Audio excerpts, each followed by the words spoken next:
오늘 하나님의 말씀은 구약성경 에스더 1장 1절부터 5절 말씀입니다. 구약성경 750쪽에 에스더 1장 1절부터 5절입니다. 다 함께 합독하시겠습니다. 이 일은 아하수에로 왕 때에 있었던 일이니 아하수에로는 인도로부터 구스까지 127지방을 다스리는 왕이라. 당시에 아하수에로 왕이 수산궁에서 즉위하고 왕위에 있은 지 제13년에 그의 모든 지방관과 신하들을 위하여 잔치를 베푸니 바사와 메대의 장수와 각 지방의 귀족과 지방관들이 다 왕 앞에 있는지라. 왕이 여러 날 곧 180일 동안에 그의 영화로운 나라의 부함과 위엄의 혁혁함을 나타내니라. 이 날이 지남에 왕이 또 도성 수산에 있는 귀천간의 백성을 위하여 왕궁 후원들에서 7일 동안 자치를 베풀세. 아멘. 네, 하나님께서 오늘도 우리를 예배자리에 불러주셨습니다. 하나님의 부르심에 응답해서 이 자리에 나온 우리 모두를 하나님이 너무나 기뻐하시고 그 은혜를 부어주실 줄 믿습니다. 네, 오늘은 거대한 제국에 맞서 라는 제목으로 에스더 1장의 말씀 함께 나누고자 합니다. 에스더서는 페르시아 제국이 바벨론을 점령한 후에 근동의 패권을 잡고 있을 때의 이야기입니다.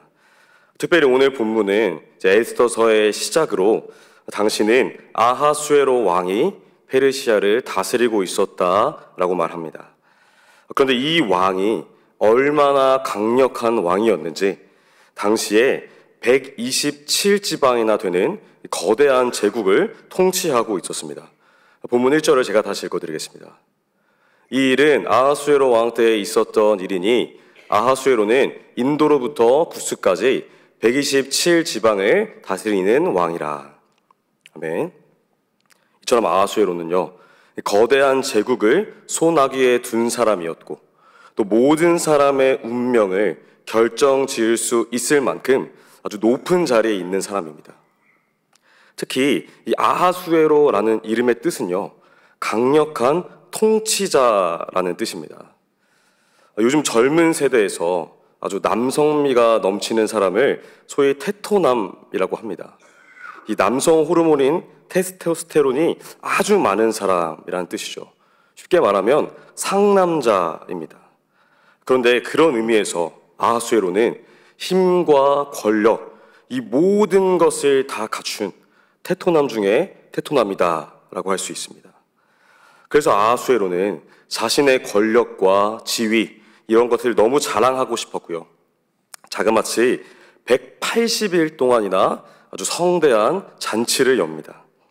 1년의 절반 이상을 놀고 먹으려면 아주 돈이 많이 들 텐데, 음식도 아주 많이 필요할 텐데 아하수에로는 이 모든 것을 충당할 만큼 돈도 많았고 또 권력도 있었다라는 뜻입니다. 그리고 잔치의 마지막 날에 아하수에로 왕은 자신을 과시하는 이 일에 절정을 찍고 싶어졌습니다. 그래서 자신의 왕후 와스디를 술자리로 불러냅니다. 아마 아하수에로는 나는 세상에서 가장 아름다운 여인을 차지할 정도로 정말 대단한 사람이야 라는 걸 보여주고 싶었던 것 같습니다. 그런데 여기서 놀라운 일이 일어납니다. 이 와스디 왕후가 왕의 명령을 단칼에 거절하는 것입니다. 당시 왕후가 왕의 명령을 거절한다라는 건 최고 수준의 모욕입니다. 그러니까 아하수에로는 모든 사람들 앞에서 완전히 망신을 당한 것입니다. 이 권력의 정점에 있었던 사람, 127지방이나 되는 이 거대한 제국의 통치자는요, 사실은 자신의 아내조차 다스릴 수 없었던 빈 껍데기 통치자였다는 것입니다. 모든 운명을 결정 지을 수 있을 것 같았지만 사실은 아무것도 다스릴 수가 없는 무능한 왕이라는 것입니다. 이 사실이 우리에게 무엇을 알려줄까요? 세상은요, 결코 진짜 왕이 될 수가 없다는 것입니다. 아하수에로가 아무리 대단한 척을 해도 대단한 권력과 명예가 있는 것 같아도 사실은 빈 껍데기입니다. 그런 왕이 누구를 책임져 줄 수 있습니까? 그러므로 우리는 세상이라는 가짜 왕이 아니라 진짜 왕을 바라볼 수 있어야 됩니다. 눈에 보이는 세상에 현혹될 게 아니라 보이지 않지만 지금도 역사하고 계시는 진짜 왕을 보아야 하는 것입니다. 그분이 누구십니까? 바로 살아계신 하나님입니다. 사실 에스더서를 쭉 읽어보면요, 우리는 한 가지 의문을 가지게 돼요. 에스더서를 아무리 봐도 하나님이라는 이름이 나오지가 않는 것입니다. 우리 눈에 세상의 중심으로 보이는 이 아하수에로 왕은 너무 잘 보이지만 반대로 하나님은 보이지가 않는 것입니다. 그러나 하나님은 지금도 살아계시고 모든 상황을 주관하고 계십니다. 위기의 순간마다 하나님의 때와 하나님의 방법으로 모든 것을 다 통치하고 계십니다. 바로 이 하나님, 살아계신 하나님을 볼 줄 알아야 합니다.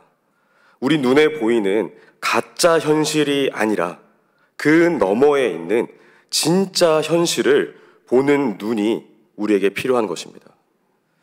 그래서 우리에게 무엇보다 필요한 것이 바로 믿음입니다. 왜냐하면 오직 믿음이라는 렌즈를 통해서만 우리는 하나님이라는 진짜 현실을 볼 수 있기 때문입니다. 이 아람 왕국이 대군을 이끌고 쳐들어왔을 때 엘리사의 사환은요, 큰 두려움에 빠집니다. 사환의 눈에 보이는 현실은 아람의 대군이기 때문입니다. 그러니까 이제 다 죽었다라고 완전히 절망한 거죠. 그러나 하나님의 사람 엘리사는 달랐습니다. 열왕기하 6장 17절입니다. 기도하여 이르되 여호와여 원하건대 그의 눈을 열어서 보게 하옵소서 하니 여호와께서 그 청년의 눈을 여심해 그가 보니 불말과 불병거가 산에 가득하여 엘리사를 둘렀더라. 아멘. 엘리사가 보는 것과 사환이 보는 것은 완전히 달랐습니다. 사환의 현실은 아람의 대군입니다. 하지만 엘리사의 현실은 그 대군을 뒤덮고 있는 하나님의 군대입니다. 엘리사에게는 믿음의 눈이 있었기 때문에 이 세상의 왕이 아무리 거대해도 그 거대한 세상을 밟고 계시는 만왕의 왕이신 살아계신 하나님을 보고 있었던 것입니다. 날마다 마주하는 영적인 전쟁에서 우리가 붙잡아야 할 것이 바로 이것입니다. 하나님이 우리의 현실이다라는 것입니다. 세상이 거대해 보일 수 있습니다. 아하수에로 왕이 그랬던 것처럼 세상이 겉으로 보기에는 번지르르해 보일 수 있고 화려해 보일 수 있습니다. 그러나 세상은 빈 껍데기입니다. 아무 능력이 없습니다. 그 세상을 밟고 계시는 하나님이 세상보다 크십니다. 바로 그 하나님이 지금도 우리와 함께 하시고 우리의 모든 걸음을 주관하고 계십니다. 이것이 우리가 믿는 진리입니다. 만약에 지금 내 앞에 놓인 상황이, 그 세상이 너무 거대해 보이신다면요, 그래서 어떻게 해야 될지 모르시겠다면요, 이 상황이야말로 은혜 중에 은혜라고 믿으시길 바랍니다. 그 거대한 세상을 하나님이 어떻게 밟으시는지 우리에게 친히 보여주시려는 뜻이기 때문입니다. 그러므로 이 사실을 믿으신다면 이제 우리의 문제를 향해, 우리의 세상을 향해서 하나님이 나의 현실이시다, 이렇게 선포해야 할 줄로 믿습니다. 사랑하는 성도님들, 하나님이 우리의 진짜 현실이 되십니다. 하나님은 지금도 모든 것을 주관하시고 통치하는 만왕의 왕이신 줄로 믿습니다. 그러므로 날마다 믿음의 눈을 들어서 우리의 현실 되시는 만왕의 왕을 바라보시기를 소망합니다. 하나님은 우리의 믿음대로 역사하셔서 모든 어둠을 이기고 승리하게 하실 줄로 믿습니다. 네, 저를 따라 고백하시겠습니다. 만왕의 왕을 바라보겠습니다. 이 바벨론 포로기가 시작되던 때에 하나님은 70년이 지나면 고향으로 돌아가게 해주겠다라고 약속을 하십니다. 그리고 때가 되어서 페르시아의 고레스 왕을 통해서 그 약속을 이루시죠. 하나님을 신실하게 믿고 그 약속을 붙잡고 있었던 수많은 유다인들이 그때 고향으로 다 돌아가게 됩니다. 그렇다면 이 페르시아에 남아 있었던 에스더나 모르드게 같은 유대인들은 어떤 사람이었을까요? 분명히 하나님을 믿기는 믿습니다. 그런데 반만 믿습니다. 이 페르시아의 제국의 비옥함과 그 풍요로움에 눈이 멀어서 하나님의 약속을 버리고 이 제국에 남아있는 사람인 것입니다. 그런데 그럴 수밖에 없는 이유가 있습니다. 70년간 이 사람들이 제국에서 살면서 보아왔던 것이 무엇일까요? 매일매일 군대의 승전가를 듣고 전차의 바퀴 소리를 들었을 것입니다. 넘치는 권력과 그 풍요로움을 가장 가까이에서, 그 화려한 삶을 가장 가까이에서 지켜보았을 것입니다. 이런 사람들에게 하나님의 언약 백성이다 라는 자신들의 정체성이 그렇게까지 중요했을까요? 이 제국을 꺾기 위해서 하나님의 자녀로 무엇을 해야 하는가? 이 고민이 그렇게까지 중요했을까요? 오히려 당장 먹을 빵, 오늘 먹을 음식을 더 원하지 않았을까요? 즉, 페르시아에 남은 사람들은요, 페르시아인처럼 살아가기 시작하면서 영적으로 무기력해지고 패배주의에 빠져들기 시작한 것입니다. 바로 이것이 세상 속을 살아가는 크리스천들이 마주하는 제일 큰 유혹입니다. 바로 동화입니다. 세상과 똑같아지려는 마음, 세상이 더 좋아 보이는 것입니다. 예수님을 믿을 때 겪는 그 고난보다는 예수님을 떠날 때 얻는 것이 더 좋아 보이는 것입니다. 그렇게 세상과 동화되기 시작하면 어떻게 됩니까? 영적으로는 무기력해지고 이제 패배주의에 빠져드는 것입니다. 영적인 모든 힘을 다 잃고 세상과 똑같이 생각하고 똑같이 말하고 똑같이 살아가게 되는 것입니다. 그러면 이 모든 일의 근본적인 원인이 무엇입니까? 정체성이 흔들렸기 때문입니다. 우리는 세상에 발을 딛고 있지만 세상에 속해 있지 않습니다. 우리는 세상과 구별된 하나님이 책임지시는 하나님의 자녀들입니다. 이 사실을 정확하게 붙잡지 않으면 우리는 자꾸 세상에 눈을 돌리게 되어 있습니다. 사단이 정확하게 그 지점을요, 공략하는 것입니다. 그래서 우리가 싸울 전쟁은 혈과 육의 싸움이 아닙니다. 눈에 보이는 제국과 싸울 게 아닙니다. 세상의 것을 밀어내려는 싸움이 아니라 오늘도 우리를 뒤집고 우리를 흔들려고 하는 이 어둠의 영과의 전쟁을 해야 하는 것입니다. 날마다 세상과 동화되라고, 세상처럼 생각하고 세상의 가치를 따라 살아가라고 그렇게 우리를 미혹하는 사단의 세력과 전쟁을 선포해야 하는 것입니다. 그럼 우리는 이 전쟁을 어떻게 이길 수 있겠습니까? 방법은 딱 하나입니다. 우리가 누구인지 정확하게 알고 그것을 선포하는 것입니다. 우리의 정체성을 붙잡는 그 믿음의 싸움을 해야 하는 것입니다. 이스라엘의 철천지 원수였던 블레셋이 또 이스라엘에 쳐들어옵니다. 사울 왕의 아들이었던 요나단이 전쟁을 하기 위해 나가는데 이 싸움이 사실 겉으로 보면은 승산이 없습니다. 적은 10배 정도 많고 요나단은 저 골짜기 밑에 있어서 지형도 불리합니다. 어디로 봐도 이길 도리가 없죠. 패배주의에 빠져서 도망쳐도 이상하지 않습니다. 그런데 그때 요나단은 패배주의에 빠지지 않습니다. 영적인 무기력에 빠지지도 않습니다. 요나단은 딱 한 가지를 선포합니다. 사무엘상 14장 6절입니다. 요나단이 자기의 무기를 든 소년에게 이르되 우리가 이 할례 받지 않은 자들에게로 건너가자. 여호와께서 우리를 위하여 일하실까 하노라. 여호와의 구원은 사람이 많고 적음에 달리지 아니하였느니라. 아멘. 요나단이 가장 먼저 한 것은요, 대단한 전략이 아닙니다. 할례 받지 않는 자들에게 건너가자라는 것입니다. 할례로 자신과 블레셋을 완전히 구별하는 것입니다. 할례를 기준으로 나는 저들과 다르다라는 것입니다. 할례가 무엇입니까? 하나님이 아브라함에게 주셨던 언약의 표징입니다. 나는 하나님의 소유고 하나님이 책임지시는 하나님의 자녀다. 이 정체성의 상징입니다. 요나단은요, 전쟁에 앞서서 이 하나를 선포한 것입니다. 나는 하나님의 자녀다. 세상 권력 앞에서, 사단의 공격 앞에서 자녀의 정체성을 선포하는 것입니다. 바로 여기에 우리의 모든 것이 다 들어있습니다. 하나님의 자녀이기 때문에 하나님이 나를 대신해 싸우십니다.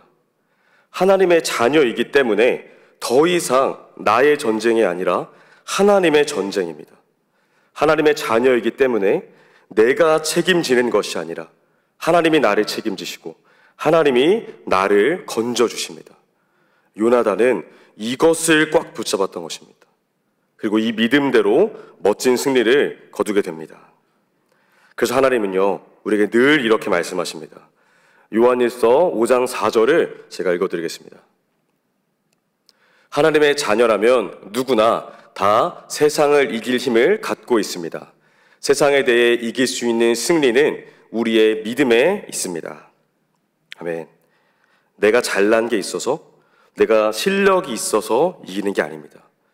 하나님의 자녀라면 누구나 세상을 이길 힘을 이미 갖고 있습니다.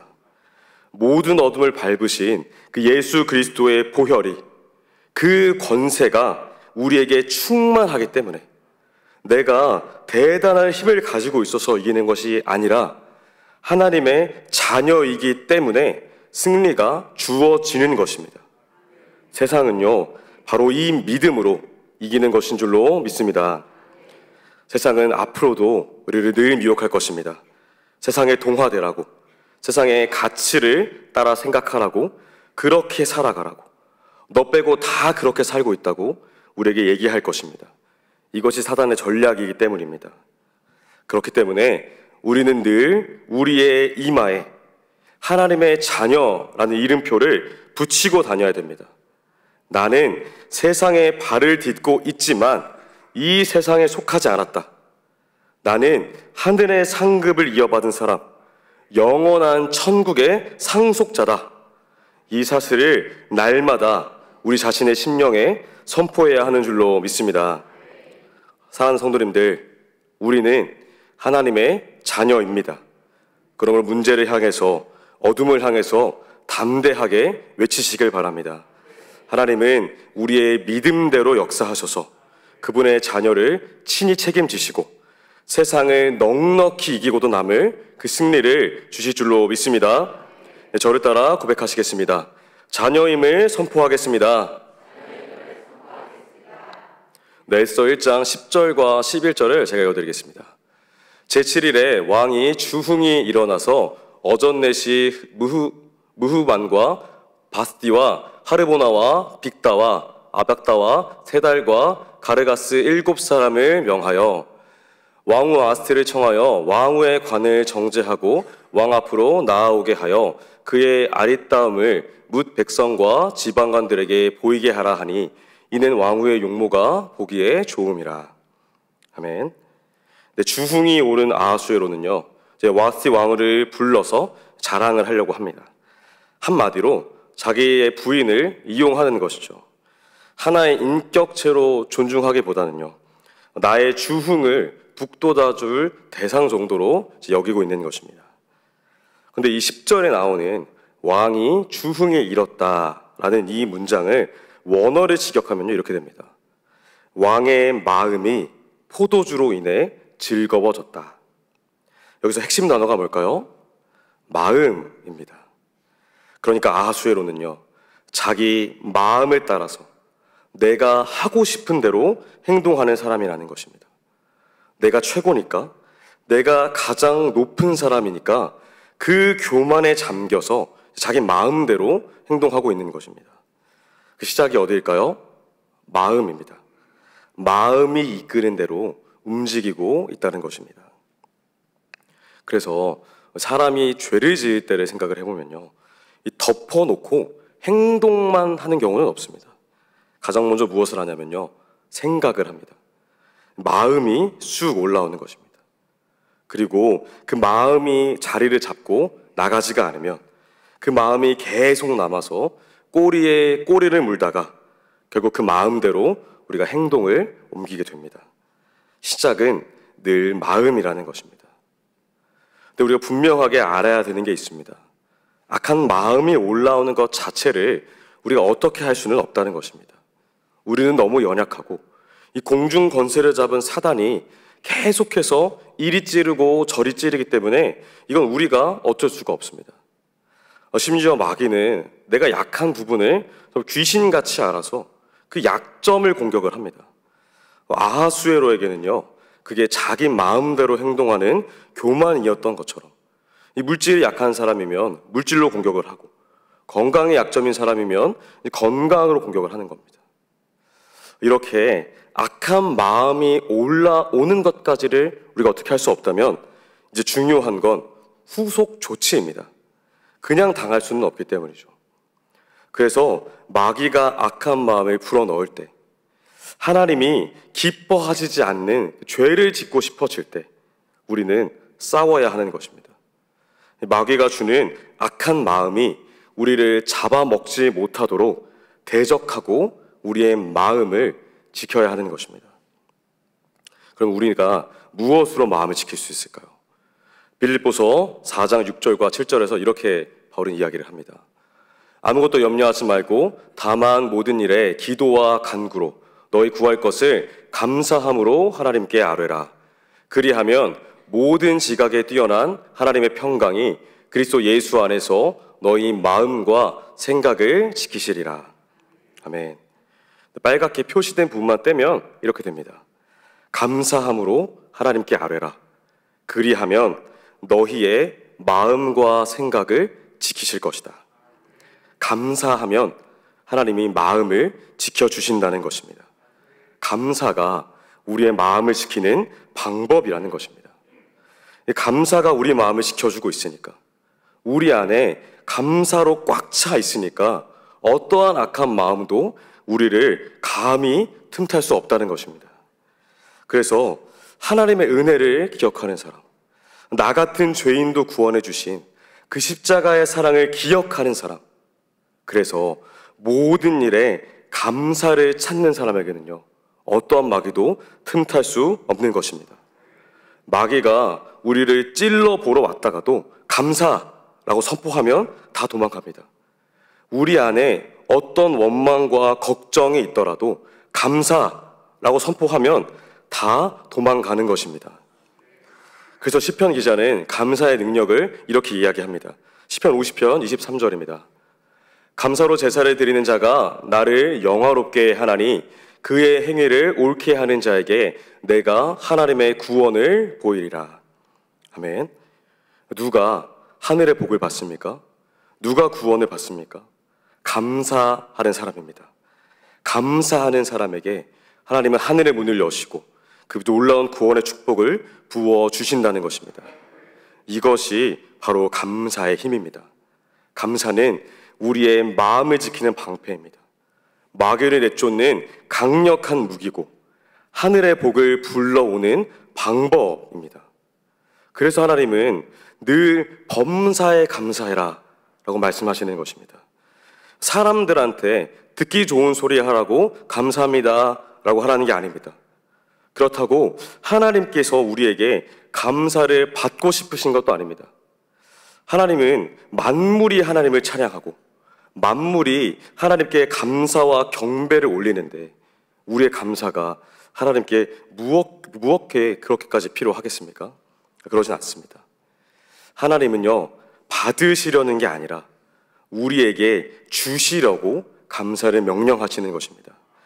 감사해야 우리가 승리하는 인생이 되니까, 감사해야 우리가 부활을 경험할 수 있으니까 그래서 늘 감사하라라고 말씀하시는 것입니다.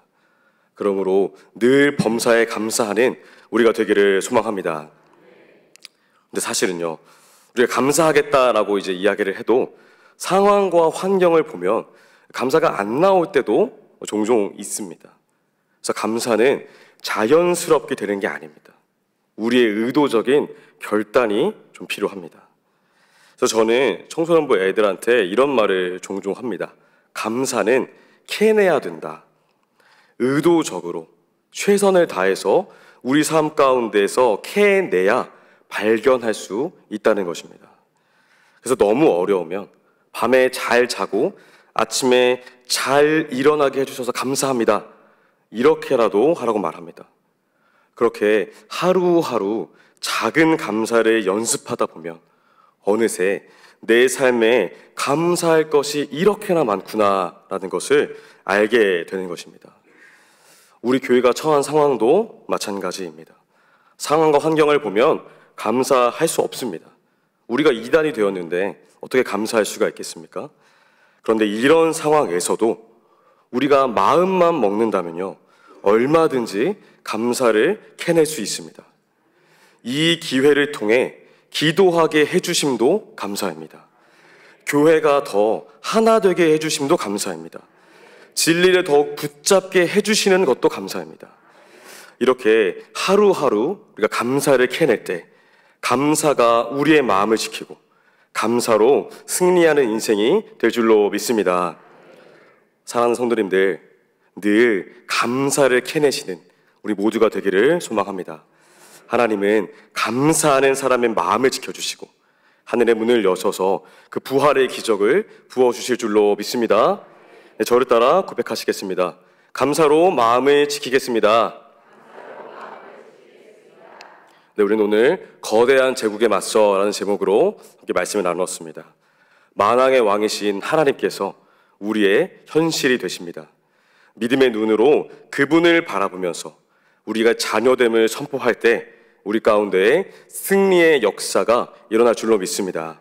모든 상황과 환경 속에서 감사를 캐내어 우리 마음을 지킬 때 부활의 역사가 우리 세계로 선민교회 가운데 멋지게 일어날 줄로 믿습니다. 네, 마지막으로 저를 따라 고백하시겠습니다. 만왕의 왕을 바라보겠습니다. 자녀임을 선포하겠습니다. 감사로 마음을 지키겠습니다.